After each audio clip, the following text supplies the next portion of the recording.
Okay. Now, Eden, ask your question. Go ahead. Her question is, go ahead. What does it mean when it says that? What does it mean when it says? That the energy that atoms release. The energy that atoms released is discrete and quantized. Yeah. Okay, excellent question. Now, would you agree with me, based on your understanding of electron configurations and how to predict quantum numbers and all of this incredible organization, like I could tell you, I could look at a periodic table and say to you, wow, I could look at scandium and I could say that the principal quantum number is 3, that the shape quantum number is 2, that the magnetic quantum number is -2, that the electron would be -1/2, it's half filled, right? So would you say to me, Eden, or can I say to you, and you'll tell me whether or not it's true or false, that an atom is extremely well organized? Would you say that's true? You wouldn't? You wouldn't say that an atom is extremely organized? You really? Why would you say that an atom isn't extremely organized? Because if it was extremely organized, then there wouldn't be like some unstable atoms, and there would be like some. Let me ask you a question. Does anybody agree with her? Where's my tissues here? So let me get this straight.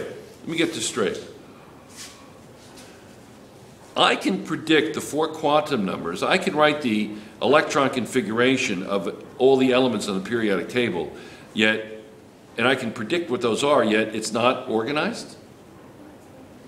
I'm asking you a question. I'm not trying to like convince you of something. Is that yes, now you agree with me because you're tired of me talking to you, or yes, you agree with me? Yeah, and that's true. The atom is exceptionally well organized. So wouldn't you say that anything that happens relative to the atom is pretty much expected? Yeah, pretty much. Well, let's take a very simple look at Bohr's model of the atom and the idea of quantum energies. All right, let's look at the atom. That didn't go off. That was someone else's phone, right? That's still on? Everything's on? Yeah? Everything's still working? All right. Let's say these are quantum numbers 1, 2, and 3. All right, and let's say we have an electron here. All right? Yes?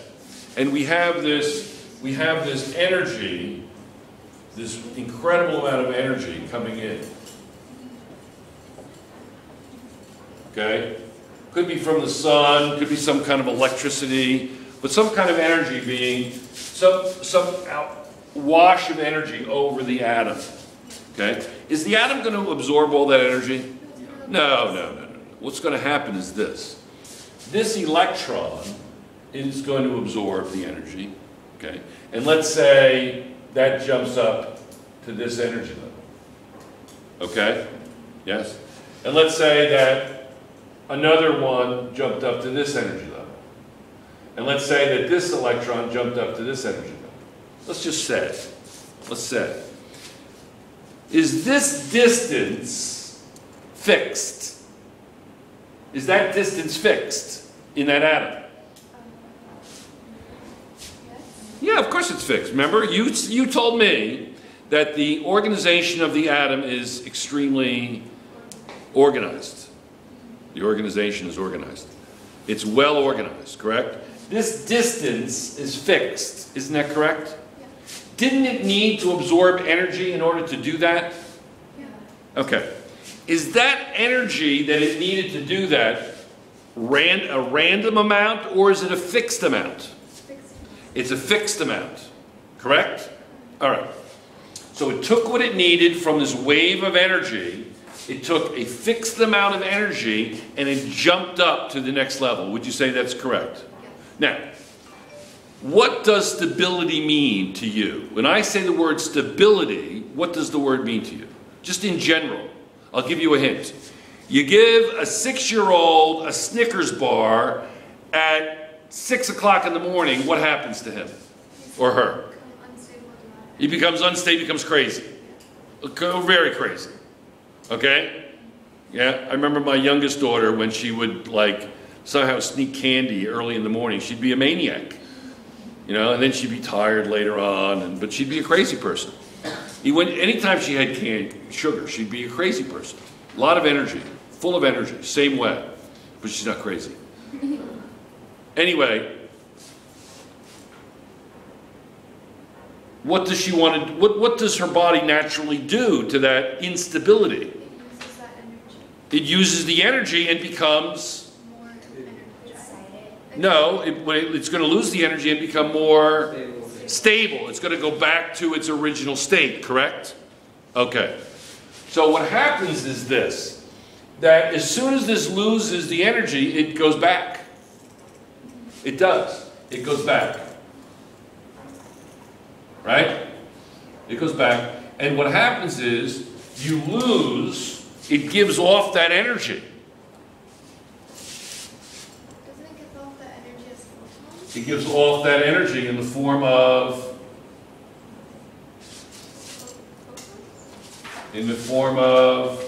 what? In the form of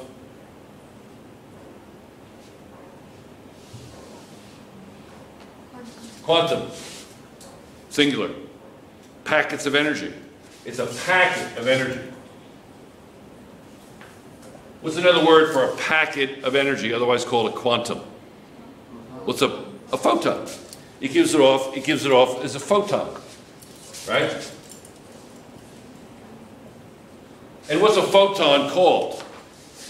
What is that called? It's the L word. Light. And that's what light is. That's what light is. What's involved here, though? You have a spinning electron, and you have this, that, and the other thing. What's involved here? Would you be surprised to know? I'm going to erase the lower half of this. Is that okay? Is that all right? All right. We know this exists. The upper half exists, okay? That's called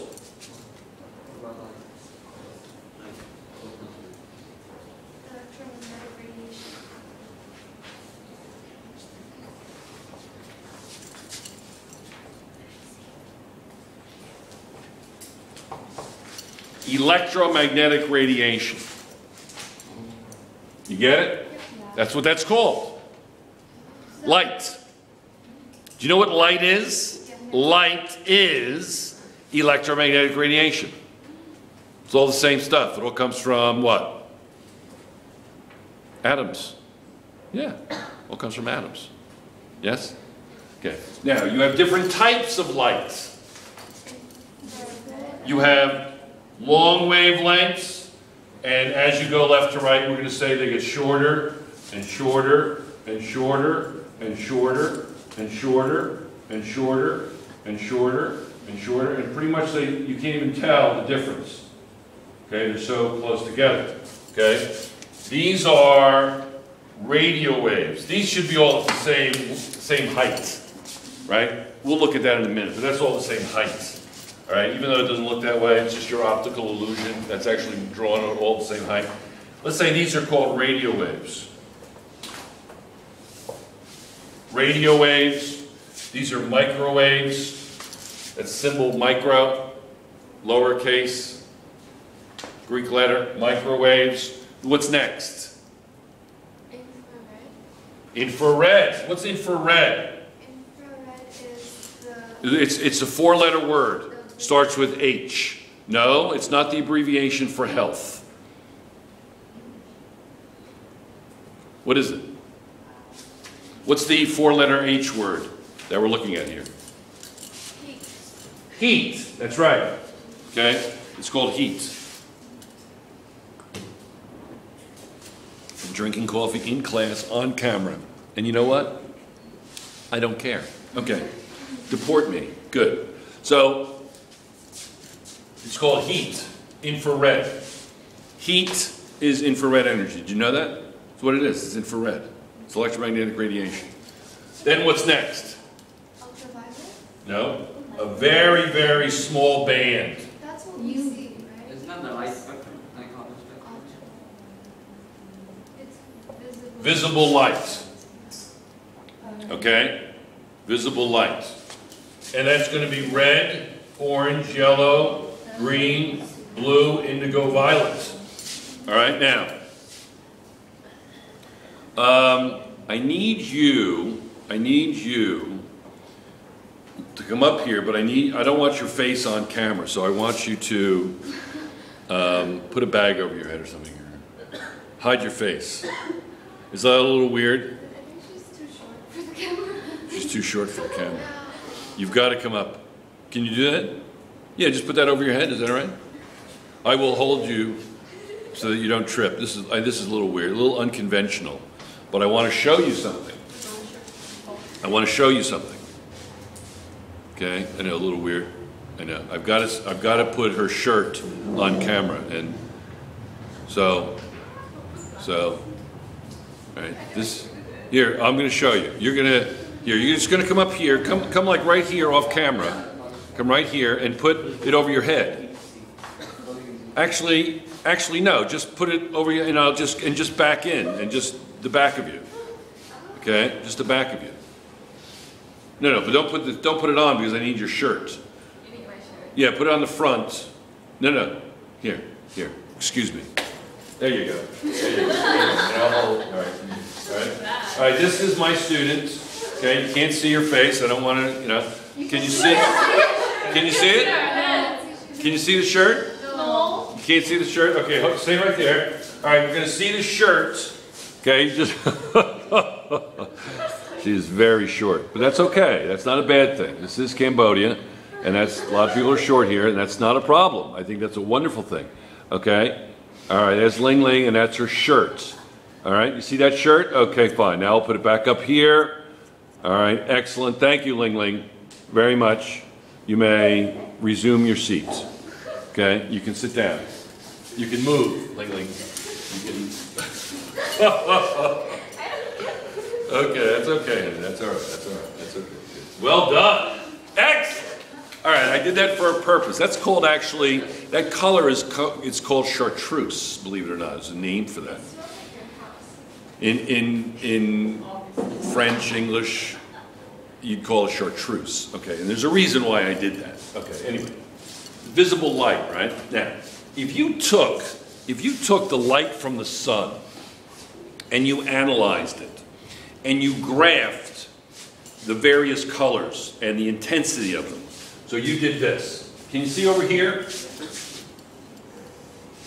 And you did it in terms of frequency. Okay? Right? Low frequency to high frequency. Right?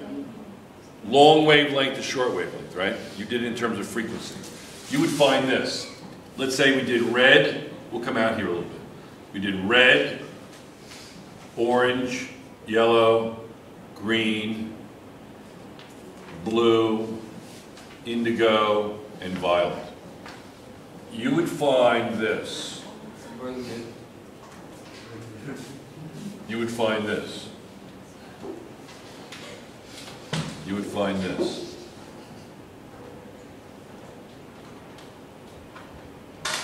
That's what you would find. This is intensity.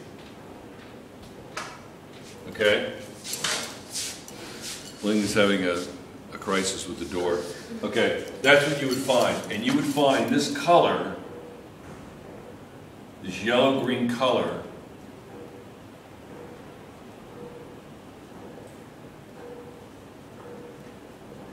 that's chartreuse color. That's the dominant color from the sun. A lot of ambulances and, fire people, they'll wear that color. Okay, they'll wear orange too, but you can see orange is pretty good. But you see how red, we don't really see red very well. Red light. Isn't that weird? We don't see red very well. We don't see violet at all, hardly. Violet light. You know the color is blue, right? It's in the blue family, the sky, cyan, but we'll call it the blue family, okay? Yeah. Well, you know that the sky is not in the blue family. It's not blue. You guys are looking at me like, that makes sense. It's not blue. It's violet. It's in the violet family. We don't see violet well, so we use the blues. Just slam it. Oh, okay. Wow. Ling Ling's house does not have doors. She has curtains, so doors in school are very new to her.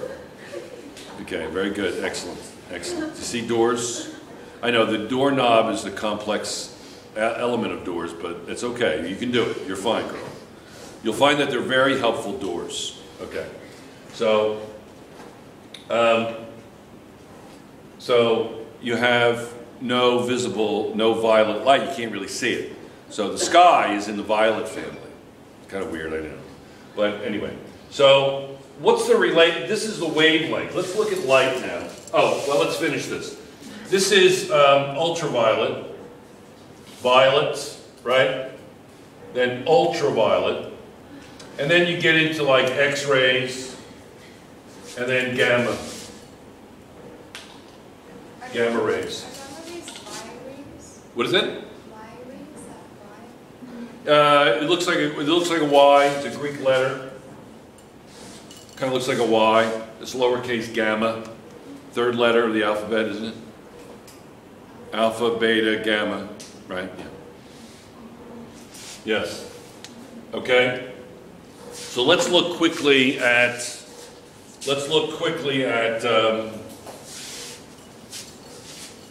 this.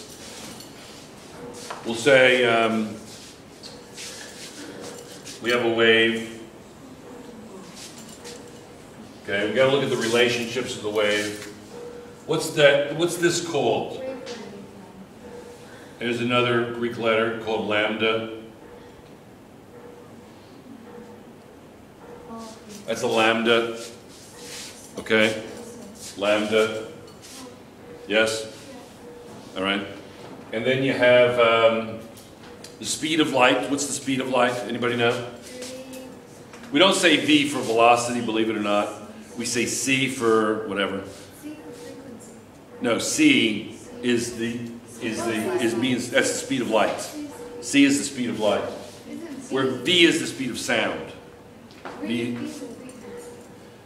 Well, it's nu, actually. It's a Greek letter, nu. And you say it's going to equal the wavelength times that, and that's going to be 3 times 10 to the 8th meters per second. You work in meters, that's standard units. So we have standard units, SI, Systems International. You have meters as the unit of length. Seconds is time. Okay? Yeah. Volume is cubic meters. Okay. But we use cubic decimeters in here. Okay. So what's the relationship between frequency and wavelength? This is wavelength. Wavelength is lambda, and frequency is nu. And this is a constant. This never changes. Speed of light, speed of light, speed of light, speed of light. So what's the relationship, the mathematical relationship between lambda and nu? Isn't it that Now try to remember your juniors in high school, your 11th grade, and you're taking like calculus or something very similar to it when you answer this question. Go ahead, Eden. A little pressure there, huh? frequency is like how many times it passes? That's not what I asked you. What's the mathematical relationship between lambda and nu? Between wavelength and frequency? What is it? No? Yes? What's that called? What kind of relationship? I think he sort of said it. May I help you? Inversely proportionate. Did you say that? Yeah, I thought so. But you're so quiet. I like that. All right, so it's inversely proportionate, correct? How do you know something is inversely proportionate? You have two relationships that we'll be working with this year, okay? Can I erase all this? Yeah. Yes? Yep. Okay. I mean, we're not going to get too complicated with this. I mean, it's what it is, really, isn't it? I mean, it's what it is, right? It's what it is. It's what it is, what it is, what it is. All right? So let's say we take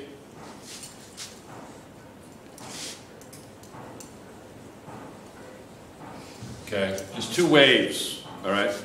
And let's look at the two relationships. All right.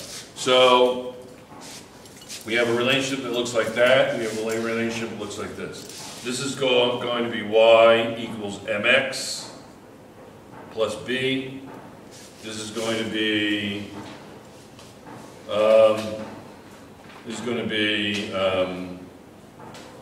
m. Well, let's say m. Let's say constants. We'll say some constants equals xy. Okay. Right? Is that okay? Okay. Let's look at this. Let's get rid of this. Let's say that's 0, okay? And then y, and then we're going to say m equals y over x, right? Or we're going to say some constants equals y over x. Is that okay with you? I wanted to kind of go through that because I know that you're extremely familiar with y equals mx plus b. You know, you're completely familiar with this expression, correct? Goes through the origin and it's at 0, so m equals y over x, right? Yes? So you have two relationships. You have m, we're going to say constant. We say constant equals y over x, and we're going to say constant equals x, y. You know something is a direct relationship, direct or proportional, because the constant equals a quotient, right? You know what a quotient is? Fraction, ratio, right? Quotient, right? And then you have the indirect, which is a product. Product and quotient, right? What is the result of multiplication? A product. What is the result of division? Quotient. Quotient constant is a direct relationship, and a product constant is an indirect relationship. Make sense? Okay? So just wanted to get that out there. Okay, because you have different relationships when you come to this quantum theory, this stuff. Yes? I don't think your iPod has battery. You don't think it has what? Battery. Oh, I got to hook it up to a battery. Okay, it says dismiss. All right, I'll put dismiss there and hook it up to a battery. I'll still talk though, and that is this. What happens is, what was I saying? I'm getting preoccupied here with this thing. Yeah, there's all kinds of relationships when it comes to this. Okay, there's all kinds of relationships. I'm not sure how much longer I want to do this. I don't want to. Are you guys bored? No, you're okay. Let's break this into two parts. All right, that's part one. Okay, let's break it into two parts, just to be easier to look at. Okay, you all right with that? Okay, so we're going to end this with saying that there are relationships there are direct relationships and indirect relationships when you talk about this kind of electromagnetic radiation. Okay.